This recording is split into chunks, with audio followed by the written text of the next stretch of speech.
कामस्तु वासुदेवांशः। कामः जो कामदेव है स वासुदेवांशः, वासुदेवस्य अंशः वासुदेवांशः। काम जो है वह भगवान का ही अंश है। पूर्व काल में वह रुद्र के मन्यु अर्थात शिव के क्रोध से दग्धा जल गया था। शिव ने काम को जला दिया तो काम की पत्नी जो रति है, रति रोने लगी, आपने मेरे पति को जला दिया, अब मैं रह करके भी क्या करूंगी, मुझे भी जला दो ना। तो शिव जी ने कहा, रति जब जदुवंश कृष्ण अवतारा होई ही हरण महामहिभारा, तो कृष्ण तनय होई ही पति तोरा। तेरा जो पति है द्वापर युग में जब भूभार हरण करने के लिए भगवान श्रीमन नारायण श्री कृष्ण के रूप में धराधाम में अवतरित होंगे, तो तेरा पति श्री कृष्ण का पुत्र बन करके जन्म लेगा। यही तेरे मिलने का प्रसंग है। रति तेरे पति का नाम आज से अनंग हो जाएगा। शिव जी कहते हैं शरीर नहीं है तब भी यह सबको व्याप्त रहेगा, बिना शरीर के भी ये संपूर्ण संसार को नचाएगा। स एव वही काम, स माने वह, एव माने ही, वही कामदेव रुक्मिणी के गर्भ से जन्म लिया। प्रद्युम्न इति विख्यातः, उसका नाम हुआ प्रद्युम्न। किसी भी विषय में श्री कृष्ण से कम नहीं है प्रद्युम्न, यानी देखने में, बल में, बुद्धि में, विद्या में प्रद्युम्न किसी भी तरह से श्री कृष्ण से कम नहीं है। अभी 10 दिन के भी नहीं हुए थे प्रद्युम्न जी कि शंबरासुर नाम का एक दैत्य सूतिका गृह से उन्हें हरण करके ले गया।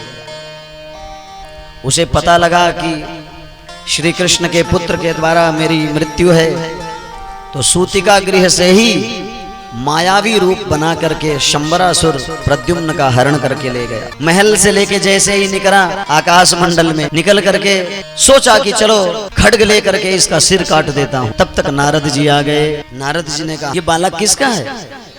तो बताया, गुरुजी ये द्वारकाधीश श्री कृष्ण का पुत्र है। मुझे ज्ञात हुआ है कि इसके हाथों मेरी मृत्यु है, मैंने इसका अपहरण कर लिया है, अभी अपने खड्ग से इसका मस्तक धड़ से अलग कर दूंगा, और गुरुदेव जैसे ही ये मरेगा आपका ये चेला अमर हो जाएगा। नारद जी मन ही मन हंसने लगे। कितनों ने ऐसा करने की कोशिश की थी, शंबरासुर ने प्रयास किया मारने का। नारद जी ने कहा, क्यों बाल हत्या का पाप अपने सिर पर ले रहे हो, इसे समुद्र में फेंक दो। समुद्र में हिंसक जंतु जो रहते हैं जलचर वो खा जाएंगे, क्यों बाल हत्या का पाप ले रहे हो? शंबरासुर ने कहा, बढ़िया आइडिया बताया गुरुदेव आपने, समुद्र में फेंक दिया।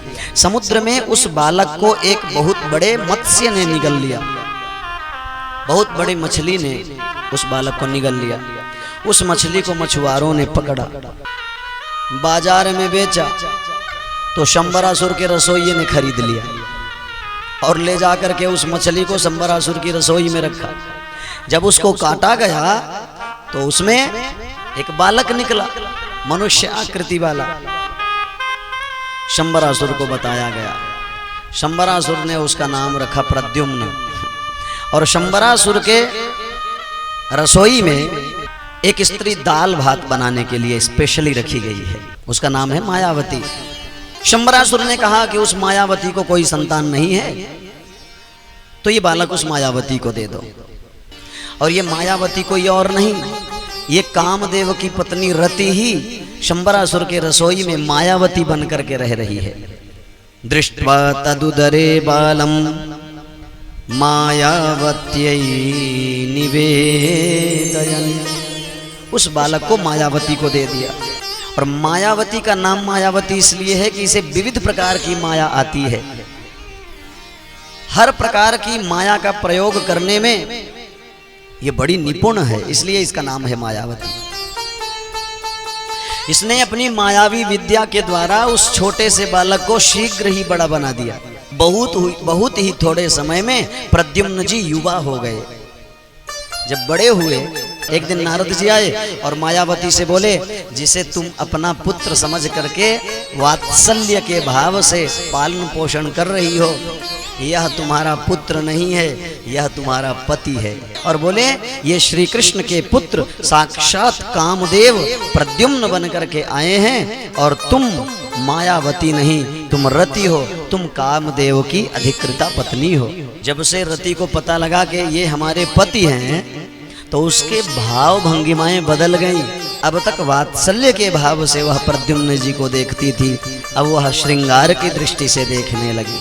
उसके देखने का नजरिया बदल गया, उसके छूने का नजरिया बदल, उसके छूने की चेष्टाएं बदल गईं। प्रद्युम्न जी ने कहा, हे माँ, आपकी गति, आपकी चेष्टाएं, आपकी भाव भंगिमाएं कुछ बदली बदली लग रही हैं। आप मेरी माँ हो, आपको ऐसा नहीं करना चाहिए। रतिरुवाच, रति ने बोला, आप साक्षात भगवान श्री कृष्ण के पुत्र हैं। जैसे ही भगवान प्रद्युम्न को यह ज्ञात हुआ कि शंबरासुर ने मुझे सूतिका गृह से उठा करके समुद्र में फेंक दिया था, मेरी माँ के वात्सल्य से मुझे वंचित कर दिया था, एक विमान में बैठ करके शंबरासुर को युद्ध के लिए ललकारा। शंबरासुर से विशाल युद्ध हुआ। भगवान प्रद्युम्न ने शंबरासुर का वध किया और अपनी पत्नी रति को लेकर के द्वारका के लिए प्रस्थान किया। जाकर के मां के चरणों में प्रणाम किया। अचानक प्रद्युम्न जी को देख करके मां सशंकित हो गई, जैसे श्री कृष्ण आ गए हो। नवजात शिशु थे जब अपहरण हुआ था, और आज युवा हो करके प्राप्त हुए हैं मां को, और साथ में बहू भी आ गई है। तो रुक्मिणी मैया की और द्वारका वासियों की खुशी कई गुना बढ़ गई, सब प्रसन्न हो गए।